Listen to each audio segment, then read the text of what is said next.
Hi, welcome to the second sound healing group video.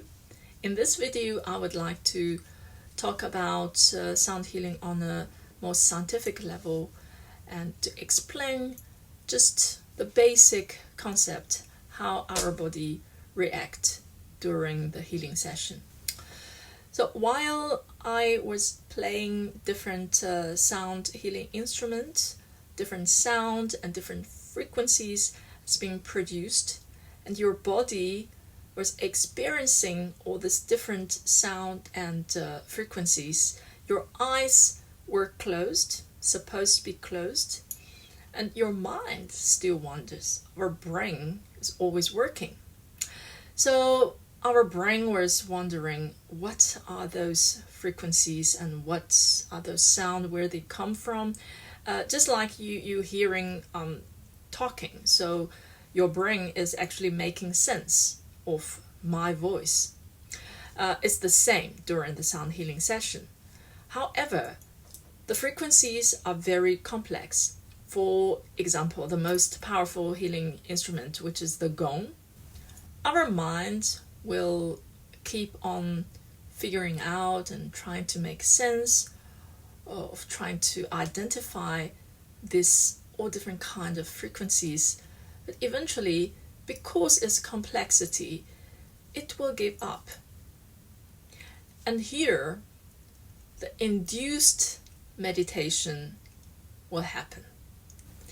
If we measure your brainwave, say about 15 to 30 minutes down our sound healing session, and compare the brainwave of a monk that been meditating, practice meditation for years, in their deep meditation state, there are similarities. So what the sound does, the sound healing session does, is to trick your brain to an unvolunteered meditation state for unexperienced meditators. So what happens to our body during meditation? What actually good about it? Okay, this state in scientific term, right? It is called parasympathetic nervous system in a homeostasis state. Okay, Laura, speak human. First of all, what is parasympathetic nervous system? Okay, parasympathetic nervous system. What is that?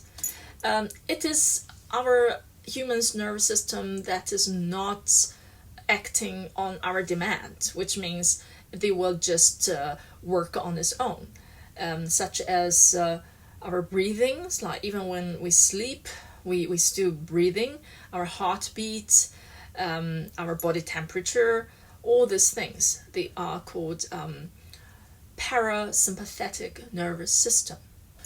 During meditation, this system of ours is in a homeostasis state. So what is homeostasis? Let me explain it to you from a textbook. Homeostasis, any self-regulating process by which biological systems tend to maintain stability while adjusting to conditions that are optimal for survival. If homeostasis is successful, life continues. If unsuccessful, disaster or death may occur. The stability attained is actually a dynamic equilibrium in which continuous change occurs, yet relatively uniform conditions prevail. Laura, speak human again. All right. It actually means when you in a meditation state, your being, your entire being, is actually in harmony. You are alive and you are not making any extra effort to maintain an optimal surviving state. So that's when self-healing happens. That is when self-healing can reveal its maximum potential. To explain further, it's actually your body when in a deep meditating state. Your body and mind is not working in a frenzic way to busy putting fire here and there. It's actually relaxed and peaceful, and your system is so complex and so many parts have different function. They are actually working together in harmony without any extra intention to fix anything. It's actually that. And when in that state, self-healing occurs, and self-healing can reveal its maximum potential. It's actually you giving yourself, your body, a chance to heal itself. That is the time you actually giving yourself that chance. In modern life, we hardly give ourselves this chance because the way life is nowadays, this is how everything's set up, and all the external influences making us it's difficult to leave time for ourselves, our own well-being, body and mind. That is why when we go to physician or doctors, they just give us prescribed medicine to treat the symptoms and not what actually is happening, what actually is really wrong. So now we know meditation is actually self-healing. It is the state we allow our self-healing ability to work. People often report they feel a lot lighter, some physical pain, especially the minor ones, have significantly reduced. And this reduction of pain and some other illnesses, it often accompanied with certain twitching. They feel, a very obvious twitching sensation. And for our mind, if you have racing thoughts, this session can benefit a lot. Many people have insomnia, trouble sleeping, and racing thoughts, anxiety. You will see a lot of improvement straight after the session. It can last different times. Some people, the effect lasts longer. Some people, effect lasts a shorter time. Then you have to come back, sort of recharge.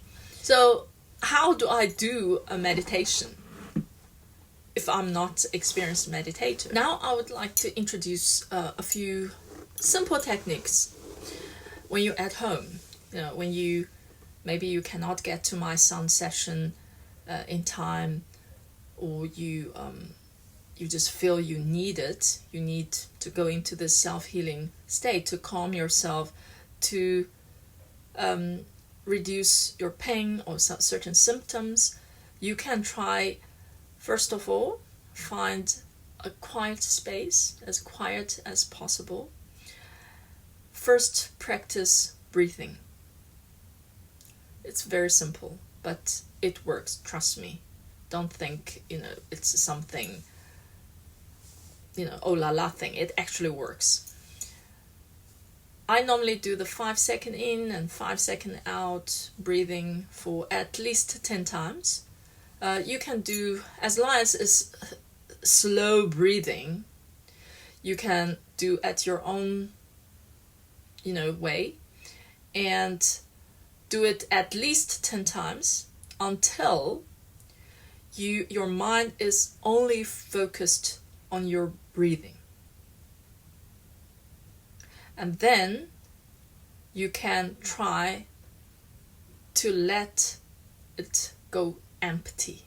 Let it go empty, which means stop thinking about anything. It's very hard, I know, but that breathing exercise and in a quiet space, it can help you. Another thing is, if you are good at humming, like doing a simple ow, like om, and ah, or almost like have this vibration inside of your brain. Do it in a relaxed way. Don't try to be weird or feel awkward or anything. Just do it in your own comfort, quiet space. Do it. And do the breathing again. And if you prefer some of the very soothing music that you like, you can do that at the same time. Until you enter a state that you almost forgot time and space. You can start from a very short period of time if you are an inexperienced meditator, say 5 minutes.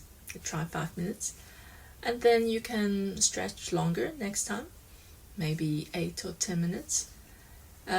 If you find this is beneficial, you can stretch it longer and longer. Eventually you can reach hours in that, like I said, no time and space existed, that you are into total selfless, thoughtless state. It's a self-healing state. However, meditation itself cannot totally replace sound healing therapy, especially the live sound healing therapy. I know there are lots of soundscape available and live sessions on recorded or specific recorded performance of sound healings on the internet. There's nothing wrong with them. They're good. You can make use of them if you find them beneficial and enjoyable. However, if you have ever experienced a live sound healing session with a good sound healing practitioner, the difference is enormous. This is because a good sound healing practitioner should have a genuine intention for their client's highest level of wellness. And the way they play the sound should combine with that intention. And they also should have the ability to connect with your own intention for your own well-being. That is a very, very powerful practice. I believe whoever ever experienced this will know what I'm talking about.